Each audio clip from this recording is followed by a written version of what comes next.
Leo and Mia's Czech adventure.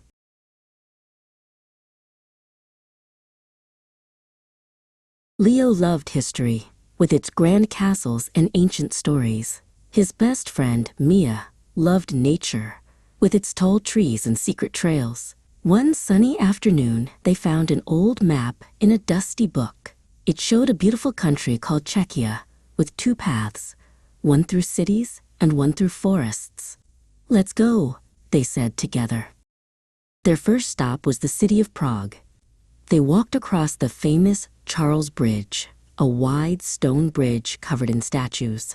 "Look at Prague Castle," Leo shouted, pointing to the huge castle on the hill overlooking the Vltava River. It was bigger than any castle in his books. Next, they followed Mia's path into a national park called Bohemian Switzerland. The air smelled fresh and sweet, like pine needles and damp earth. "This is my kind of castle," Mia whispered, looking up at the towering green trees that formed a canopy high above their heads. Deep in the forest, they found an incredible sight, the Pravčica Brana.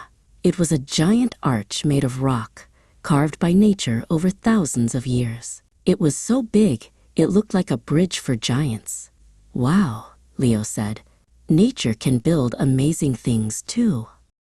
Leo's path then took them to a fairy tale town called Český Krumlov. A bright blue river curved around colorful old houses, and a magnificent castle watched over everything from a high cliff.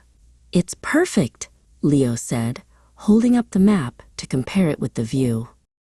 As they walked through the town's narrow, winding streets, Mia noticed something special. Bright red and pink flowers grew in boxes on every windowsill. "Even the city has its own gardens," she said, gently touching a soft petal. Their adventure then went underground, into the caves of the Moravian karst. They climbed into a small boat that floated silently on a dark, underground river. All around them, amazing rock formations called stalactites and stalagmites sparkled in the boat's light. Back in the warm sunshine, they sat on a grassy hill and looked at their map one last time. Leo pointed to the picture of Prague Castle. "Your nature trails were full of surprises," he told Mia with a smile. Mia pointed to the drawing of the giant rock arch. "And your historical towns were more beautiful than I ever imagined," she replied. They learned that the two paths on the map were not separate at all. The real treasure of Czechia wasn't just its history or its nature. It was the beauty of seeing them together, an ancient castle on a hill surrounded by a green forest, and the joy of sharing a wonderful adventure with a best friend.